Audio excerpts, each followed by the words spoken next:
La Bible est-elle actuelle ou dépassée? En tout cas, c'est sur cette question que nous allons discuter au cours de cette émission que j'ai le plaisir de recevoir pour vous le pasteur Blaise, permanent dans cette émission, la Bible. Shalom, pasteur. Shalom.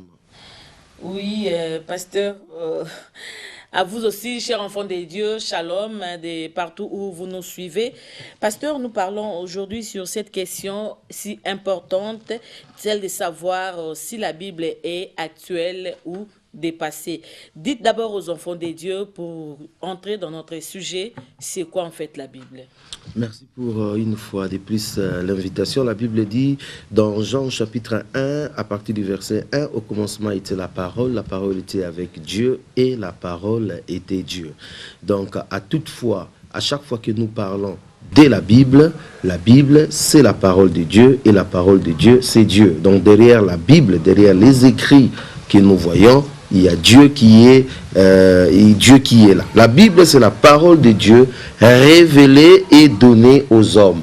Dieu a révélé sa parole et Dieu a donné cette parole aux hommes pour nous aider, pour nous sauver, pour nous montrer le chemin, pour nous montrer la lumière. Donc la Bible, c'est la parole de Dieu parce que Dieu est la parole. Et pasteur, en quoi est-ce que le contenu de ces livres est-il différent des autres livres? Parce que nous avons des livres qui parlent de la science, nous avons des livres qui parlent de la géographie, qui parlent de la philosophie humaine, qui parlent de ça et là. Eh bien, des livres qui sont tellement terrestres, mais la portée de la Bible, c'est vraiment une portée spirituelle qui va au-delà de ce que l'homme peut avoir comme connaissance, comme information.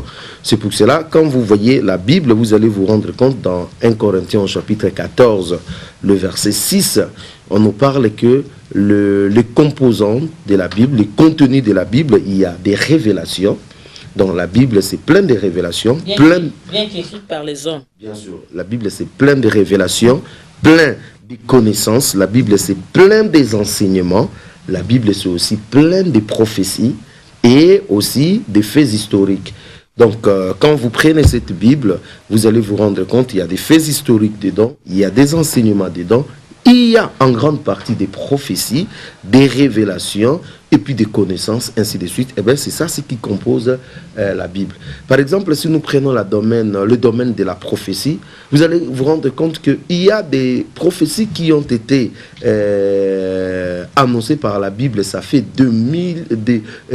plusieurs années en avant. Mais comme la Bible, c'est la parole de Dieu, Dieu est derrière sa parole, et bien, ces prophéties trouvent aujourd'hui leur accomplissement.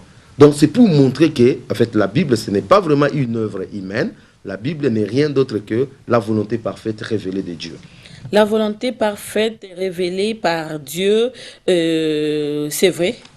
Mais pourquoi nous devons croire à ce livre, la Bible, pasteur?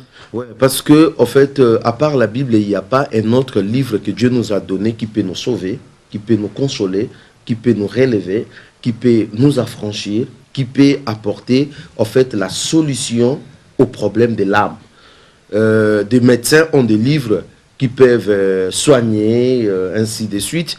Des géographes, ils ont des livres qui peuvent nous parler de la structure de la Terre, les reliefs de la Terre, ainsi de suite. Les historiens, c'est pour relater l'histoire de la Bible. Mais qui est cet homme qui va faire un livre qui va traiter les problèmes éternels de l'âme? Il n'y en a pas. C'est seulement Dieu lui-même qui a créé l'homme, qui pouvait aussi lui donner la parole utile pour résoudre le problème de l'homme. Et tous ces problèmes ont été résolus par la parole de Dieu, qui est tout simplement la Bible. Donc c'est vraiment un livre très très différent des autres livres écrits par les hommes. La Bible est-elle dépassée ou toujours d'actualité, pasteur? Les gens me posent toujours cette question. Est-ce que la Bible est-elle dépassée ou d'actualité? La Bible ne peut pas être dépassée parce que la personne qui est la base... On dit de la Bible être un ancien guide. Un ancien livre, ainsi de suite. Oui. Mais oui, la Bible n'a jamais été dépassée. La Bible n'a jamais été dépassée pour trois raisons. D'abord, la Bible dit Dieu est le même hier, aujourd'hui, éternellement.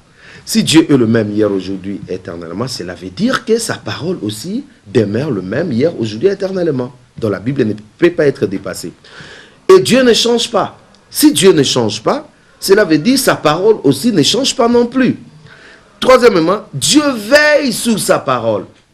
Dieu veille sur sa parole. C'est-à-dire, tout ce que Dieu a déclaré dans sa parole, tout ce qui est écrit par l'inspiration de Dieu, bien sûr, eh bien, Dieu veille sur ça. Cela veut dire que les générations s'en vont, les générations arrivent, mais la parole de Dieu reste demeure le même. Donc, c'est ce qui est merveilleux avec la Bible. Donc, la Bible, c'est un livre qui ne changera pas, qui sera toujours d'actualité. Et je dis toujours aux gens, ce n'est pas la Bible qui doit s'adapter à la réalité du monde aujourd'hui, mais c'est le monde qui doit s'adapter à la réalité de la Bible. Chaque génération a ses mœurs, chaque génération a sa façon d'être, mais la Bible, lui, n'a pas besoin de la génération, lui, il reste là. Si on dit péché, c'est péché, c'est péché. Voler, c'est péché. Mentir, c'est péché, c'est comme ça. Que vous soyez dans une nouvelle génération, dans une nouvelle société, moderne comme ancienne, le péché reste le péché, la volonté de Dieu reste la volonté de Dieu et ça ne change pas. Donc la Bible, c'est un livre qui ne sera jamais dépassé. Elle est toujours d'actualité. Ouais. Pasteur, nous avons dit de la Bible être un livre écrit par les hommes. Si nous pouvons savoir qui sont ces personnes qui ont écrit la Bible. Alors là, il y a vraiment quelque chose à comprendre. La Bible, c'est la parole de Dieu, mais seulement Dieu n'a pas écrit cela de lui-même. Il a utilisé les hommes auxquels il a donné son inspiration pour écrire la Bible. C'est pour cela dans 2 Timothée au chapitre 3, le verset 16, la Bible dit « Toute écriture est inspirée de Dieu et utile pour enseigner, pour convaincre, pour corriger, pour instruire dans la justice. » Donc, toute écriture est inspirée de Dieu. De la Genèse jusqu'à l'Apocalypse, tout ce qui est ici, c'est inspiré de Dieu. Donc, la Bible, Dieu a inspiré plus ou moins 40 auteurs. 40 auteurs différents sur une période de plus de 1500 ans. Tous des chrétiens. Pas tous des chrétiens. Parce que ceux qui ont commencé à écrire la Bible, en fait, la chrétienté est venue avec Jésus. Vous voyez? Donc, voilà, Christ, chrétien, ainsi de suite. Donc, ceux qui ont écrit la Bible, ils sont venus avant Christ, mais ils étaient des croyants. Ils croyaient en Dieu. Ils avaient une intimité avec Dieu. Ils avaient une relation avec Dieu. C'est pour cela que Dieu est passé par eux. Il les a inspirés pendant une période de plus de 1500 ans.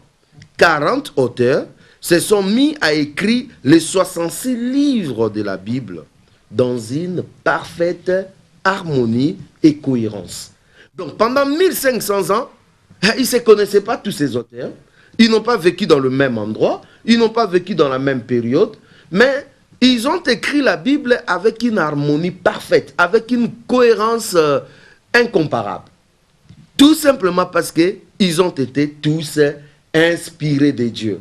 Et parmi ces gens qui ont écrit la Bible, vous avez les Jérémie, les Isaïe, tous ces auteurs que nous voyons dans le livre, parce que la plupart de ceux qui ont été ces auteurs de la Bible, la plupart des livres aussi de la Bible ont porté leur nom.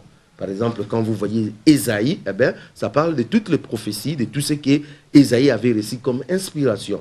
Ces livres-là, on a donné le nom d'Ésaïe, Jérémie, et ainsi de suite. Donc, c'est de l'inspiration purement de Dieu, mais écrit par l'homme. Oui. De quoi est-elle composée alors, pasteur? Donc, c'est comme je disais, dans la Bible, vous avez la révélation. Par exemple, Adam et Ève, on n'a pas étudié cela. Qui était là quand Dieu a créé le ciel et la terre? Personne. Mais comment nous avons su ça? La révélation. Dieu lui-même révèle ce qu'il avait fait. Donc la Bible est composée de plusieurs révélations comme ça. Des choses cachées, des choses que l'homme ne peut pas comprendre, mais Dieu révèle. Des connaissances, des prophéties. La grande partie de la Bible est faite des prophéties. Et là, vous avez aussi des enseignements. Les enseignements de Jésus, les enseignements divers que Dieu a utilisés, des personnes ça et là. Et puis, vous avez des faits historiques qui composent aussi la Bible. Donc, tout ça, en fait, ça fait que la Bible est spécialement spéciale et différente de, différente de tous les livres, parce qu'il y a des prophéties, il y a des prédictions qui sont annoncées, qui s'accomplissent, il y a des révélations, il y a des enseignements, de vrais enseignements qui changent la personne, qui changent l'âme, qui peut changer la destinée de la personne, le faire quitter de l'enfer pour le paradis. Eh bien ça, c'est seulement la Bible qui peut faire ça. Vous pouvez prendre de la Bible d'un bon homme qui a bien ses lunettes, un docteur, je ne sais pas moi quoi, ça ne changera pas la destinée de la personne, de faire quitter la personne de l'enfer pour le paradis. Comment? C'est le livre qui peut transformer l'intérieur de la personne, lui donner la possibilité de vivre une nouvelle vie. En lisant? Le faire, bien sûr, en lisant la parole de Dieu, en s'appropriant de cette parole, en ouvrant le cœur par rapport à cette parole. Même si on ne mène pas une bonne vie, seulement en lisant comme ça peut changer votre vie. Déjà, il faut comprendre que la Bible, c'est un livre. Pourquoi nous disons que c'est un livre? Parce que ça a été consigné dans des écrits. Ça devient comme un livre. La Bible est réellement la parole de Dieu quand vous lisez et vous ouvrez votre cœur. En ce moment-là, ça commence à faire ses effets. Si vous lisez cela comme un bon journal, eh bien, ça restera pour vous un bon journal, un bon livre, pas différent des autres. Mais si vous ouvrez, vous lisez, vous comprenez en ouvrant votre cœur, et du coup, ça commence à faire ses effets. Ça commence parce que... Expliquez-nous un peu, pasteur, parce que nous avons dit que la Bible, c'est un livre comme tout autre livre, mais différent des autres livres parce que c'est inspiré par Dieu. Qu'est-ce qu'un homme doit faire pour que quand il est en train de lire la Bible, que ce qu'il lit là dans la Bible puisse faire des effets dans sa vie? Quand je parle, la Bible, c'est un livre comme tout autre livre. Je parle à la dimension, ce qui est consigné et mis dans un papier. Et nous pouvons avoir ça sous forme d'un document. Et là, ça devient comme un livre. Parce que c'est passé aussi dans les livres. Voilà, c'est passé dans des librairies, on a imprimé, tout. Ça devient un livre comme tout autre livre. Cela veut dire, n'importe qui peut lire ça, ça lui intéresse comme ça lui intéresse pas, et ainsi de suite. Ça, c'est pour ça qu'on dit, la Bible, c'est aussi un livre comme les autres livres. Comment ça fait-il? Mais la Bible n'est pas un livre comme les autres, parce que ce qui est écrit dans ces écrits que nous avons devant nous, ce n'est pas la parole d'un homme, ce n'est pas les expériences d'un homme, ce n'est pas quelque chose qui est conçu par un homme, mais qui est tout simplement la volonté parfaite de Dieu. La Bible dit, toute écriture est inspirée. Cela veut dire que c'est Dieu lui-même qui a placé tout ce que nous sommes en train de voir. Et là, ça change tout. Parce que ça devient quelque chose que Dieu est derrière. Dieu a utilisé des hommes, mais lui-même il est derrière. Le soubassement, c'est sa parole. Voilà, le soubassement est resté Dieu. C'est pour cela que la Bible est différente de tous les livres. Parce que ce sont des écrits sacrés, la volonté parfaite de Dieu révélée et donnée aux hommes. Vous voyez? Mais maintenant, nous sommes dans un domaine purement spirituel. Il faut croire en ce que la Bible vous dit. Si vous ne croyez pas en ce que la Bible vous dit, vous pouvez lire de Genèse à Apocalypse autant de fois, ça n'apportera rien. Vous devez maintenant ouvrir votre cœur. Là où le Seigneur dit... On peut aussi lire pour avoir la connaissance, pasteur. Bien sûr, vous pouvez lire, vous avez une idée que vous pouvez vous faire de la Bible, mais ça restera une lettre morte. Votre esprit ne sera pas vivifié. Si vous voulez à ce que la Bible, ce que vous lisez, puisse vivifier votre esprit, puisse transformer votre vie, puisse avoir des impacts dans votre vie, en ce moment-là, il y a une seule condition, croire, ouvrir votre cœur. Croire à ce que vous lisez. Croire en ce que vous lisez et que c'est véridique. Croire en ce que vous lisez et qu'il y a un Dieu qui veille sur cette parole-là. Croire en ce que vous lisez et que cela est vrai.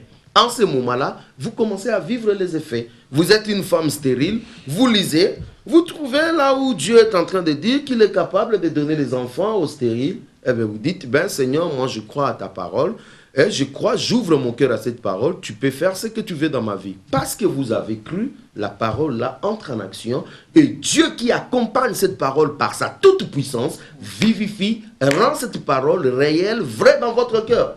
Mais si vous ne croyez pas, en cela, eh bien, rien ne se passera. La plupart des gens, ils sont dans l'occultisme, dans la sorcellerie, dans ceci, cela. Ils lisent leur Bible, ben, ils lisent ça comme des journaux ben, pour tromper le vigilance, mais leur cœur demeure fermé. En ce moment-là, la Bible ne peut rien apporter à ces gens comme ça. Vous voyez, donc la Bible peut transformer quelqu'un, peut apporter, peut produire des fruits lorsque seulement la personne ouvre son cœur. En ce moment-là, la parole de Dieu commence à opérer. Ouvrir le cœur, cela veut dire vous laisser le champ libre à Dieu. Maintenant, je crois, tu peux faire. Et le Seigneur travaille par sa parole. Et la Bible ne peut pas être sélective. J'aime la Genèse, je n'aime pas Exode, j'aime ceci, cela. Non, cette parole, moi j'aime. Non, non, non, non. Nous devons aimer la parole de Dieu dans son ensemble, dans sa totalité. Il n'y a pas une parole qui nous plaise, une autre parole qui ne nous plaise pas. Même cette parole que vous avez mal à supporter, vous devez croire à cela. Parce qu'en tant qu'homme, il y a des choses, je n'aimerais pas. Il y a des choses que je trouve que Dieu me demande trop. Il y a des choses que je doute. Je dis, est-ce que vraiment cela arrivera? Quelqu'un m'a posé la question. Mais Jésus dit, il est allé nous préparer une place. Est-ce qu'il y a vraiment des places au ciel? Mais vous devez croire qu'il y a des places au ciel. Il est allé nous préparer. Ici, nous ne sommes pas dans les domaines de discussion. Nous ne sommes pas dans les domaines d'échange. Non. Ici, nous sommes dans un domaine, soit vous croyez ou vous ne croyez pas. Je vous donne un dernier exemple. Il y a Thomas, on lui dit que Jésus est ressuscité et il nous a même apparu. Il dit jamais Jésus n'est ressuscité. Pour que moi je croie à ces mensonges, il faut que je voie Jésus et qu'il me montre sa plaie et que je mette mes doigts là. En ce moment-là, je vais croire. Et un bon jour, Jésus va leur apparaître. La première des choses, il fait, dès qu'il dit la paix du Seigneur soit avec vous, directement, c'est Thomas. Thomas, avance, mets ton doigt ici. Est-ce que Thomas avait mis? Il a dit non, mon Seigneur, mon Dieu. Jésus lui a dit, parce que tu as vu, que tu as cru. Heureux ceux qui n'ont pas vu, mais qui croient. Donc, dans la Bible, vous ne voyez pas, mais vous croyez. C'est là où nous sommes dans le domaine de la foi. La foi est une ferme assurance. Des choses qu'on espère, une démonstration de celles qu'on ne voit pas. La Bible, même quand tu n'as rien vu, crois seulement. Et la Bible dit, crois seulement et tu seras sauvé. Voilà. Crois seulement et tu seras sauvé, ça c'est la Bible qui l'a dit. Pasteur, quel est le message central de la Bible? Le message central de la Bible, c'est Jean 3,16. Car Dieu a tant aimé le monde, il a donné son Fils unique, afin que quiconque croit à lui ne périsse point, mais qu'il ait la vie éternelle. Un Dieu d'amour qui sauve son peuple du péché et du châtiment éternel. C'est ça le message d'amour. Un Dieu d'amour, le message de la Bible. Un Dieu d'amour qui a créé l'homme et la femme. Et l'homme et la femme se sont rebellés. Et l'homme et la femme ont commencé, ils ont emprunté un autre chemin. Mais il n'a pas croisé les bras. Il a continué à aimer l'homme même quand l'homme est dans le péché. Il monte un projet, un plan du salut pour lui faire sauver, pour lui faire sortir de cela, pour lui sauver. Vous voyez? Donc le message de la Bible, c'est un message d'un Dieu d'amour qui sauve son peuple. Mais il faut croire, il faut adhérer à son plan. Vous n'adhérez pas à son plan, eh bien, il y aura le châtiment éternel. Vous adhérez, vous êtes sauvés. Donc Jean 3,16 englobe toute la Bible. Mais Jean 3,16, c'est comme le cœur de la Bible. C'est là où, je dis toujours, quand on enlève ces versets, la Bible n'a plus de sens. C'est là où, en fait, tout est résumé. C'est là où l'expression de tout ce que Dieu a écrit depuis Genèse jusqu'à Apocalypse se résume. Un Dieu d'amour qui sauve son peuple du péché, du châtiment éternel. Un Dieu qui continue à travailler, qui est en train de suivre, d'aller à la rencontre de son peuple.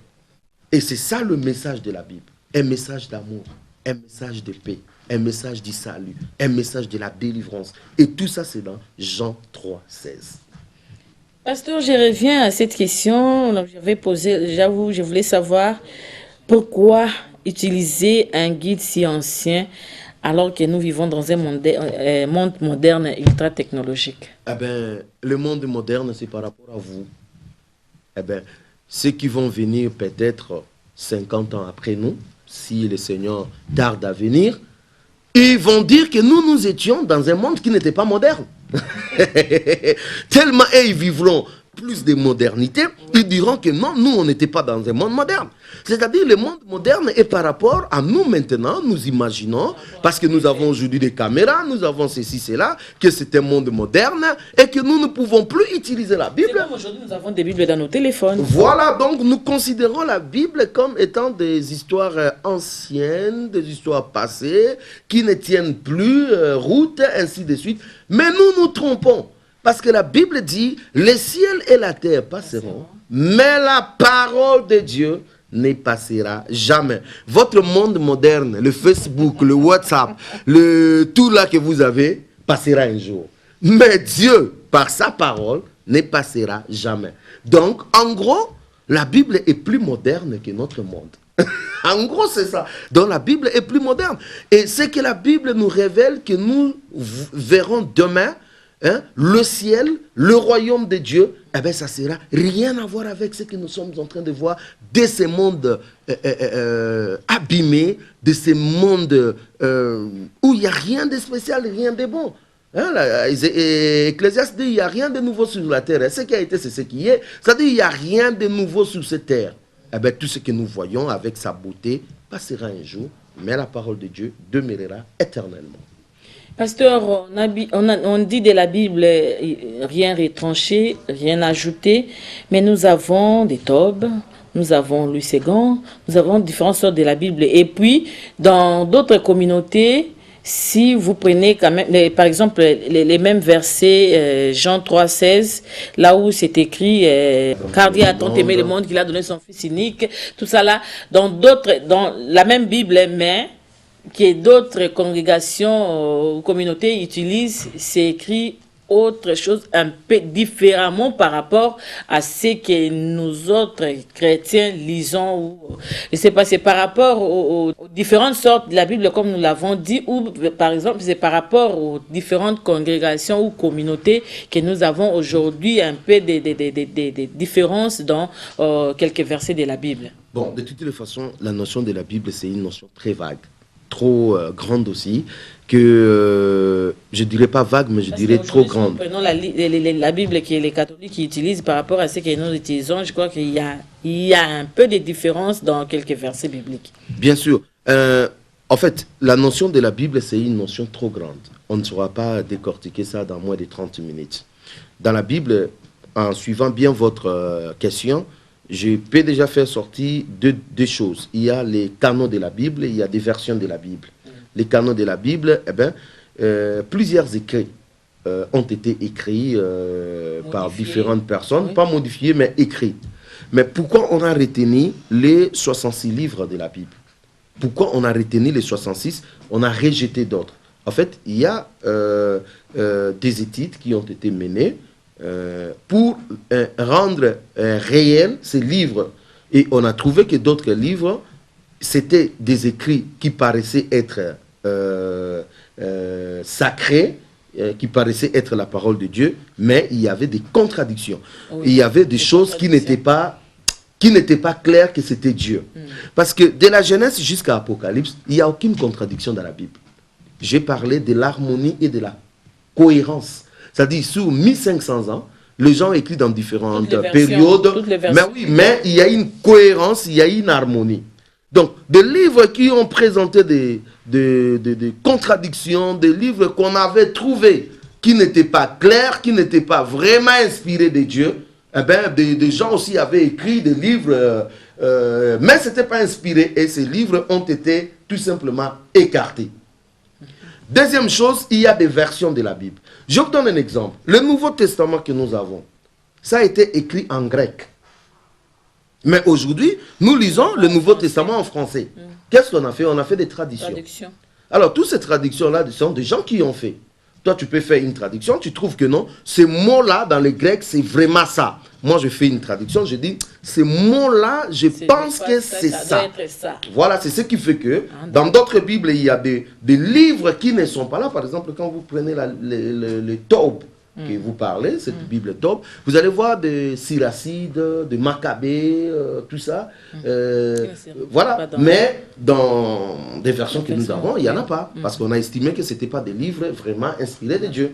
Par exemple, si vous prenez cette version, Louis Séguin, vous comparez avec Parole Vivante ou bien Darby ou bien d'autres, vous trouvez que ce ne sont pas vraiment des mêmes termes, bien que ça peut parler la même chose. Eh bien, chacun va trouver dans l'original et il essaye de les traduire. Voilà, il y a même ce qu'on appelle des Bibles de français courant, où on a rendu ça encore plus compréhensif. Là, il n'y a pas vraiment les problèmes. Le problème est que vous puissiez adhérer à ce qui est écrit dans la parole de Dieu. Dans ce livre, oui. Pasteur, une dernière question, vite, parce que nous courons derrière les temps, nous sommes déjà à la fin. Comment est-ce qu'est structurée la Bible? Ça, c'est une grande question. Je ne peux pas dire ça vite, mais en gros, la Bible est composée de deux grandes parties. L'Ancien Testament et le Nouveau Testament. Dans l'Ancien Testament, vous avez la Torah qui rassemble les 5 livres de Moïse, les Pentateuque. Donc là, vous avez Genèse, Exode, Lévitique, Nombre, Deutéronome. Et puis à côté de cela, vous avez, à côté de la Torah, vous avez le livre historique. Vous avez comme Josué, 1 Samuel, 2 Samuel, Juge, Rite, Esther, ainsi de suite. Et à côté de cela, vous avez des livres poétiques comme le Job, Psaume, Ecclésiaste, Proverbes, Cantique des Cantiques. Et à côté de cela, vous avez des livres prophétiques comme Ésaïe, Jérémie, Lamentation de Jérémie, Ézéchiel, Daniel, Osée, tout là. Donc ça, c'est sur la structure de l'Ancien Testament. Dans le Nouveau Testament, vous avez d'abord les évangiles, les 4 évangiles, qui parlent de la vie de Jésus et de ses enseignements. Après cela, vous avez les actes des apôtres. Après cela, vous avez les épîtres. Et après cela, vous avez les livres d'Apocalypse. En gros, c'est ça la structure de la Bible. Merci, pasteur. Nous sommes arrivés à la fin de cette émission. Un mot de la fin par rapport à ces sujets. Peut-on continuer à croire à la Bible? La Bible n'est pas dépassée. La Bible, vous avez dit, est actuelle. Un dernier mot par rapport à tout ce qu'on a dit dans cette émission. Mon dernier mot, je dirais, toute la Bible, de l'Apocalypse de la Genèse jusqu'à l'Apocalypse, ne parle que d'une seule personne. Et cette personne-là s'appelle Jésus-Christ. Dans Luc au chapitre 24, le verset 27, lorsque Jésus va apparaître à ses disciples au chemin d'Emmaüs, il les a dit, toutes les Écritures parlaient de lui. Depuis les prophètes, les psaumes, ainsi de suite. Donc la Bible telle que nous voyons là, ça nous parle que d'une seule personne, cette personne-là s'appelle Jésus-Christ. Pourquoi ça nous parle de Jésus-Christ? Parce que Jésus donne la possibilité à tous les hommes de croire à ce que lui, il a fait à la croix pour être sauvés. Donc, lorsque nous parlons de la Bible, ne soyez pas paniqués, ne soyez pas tourmentés. Eh bien, la Bible, c'est la bonne nouvelle qui vient pour vous sauver, vous donner en fait la main tendue de Dieu pour vous permettre d'hériter le royaume de Dieu. Et nous devons continuer à lire et à croire à cette parole qui est la parole de Dieu. Amen. Merci beaucoup, pasteur. Voilà, chers enfants de Dieu, nous sommes arrivés à la fin de cette émission. Nous avons parlé d'une question, celle de savoir si la Bible était actuelle ou dépassée. Vous avez suffisamment des réponses dans cette émission à travers notre invité, qui est le pasteur Blaise Mpongo. Merci à vous tous, que Dieu vous bénisse.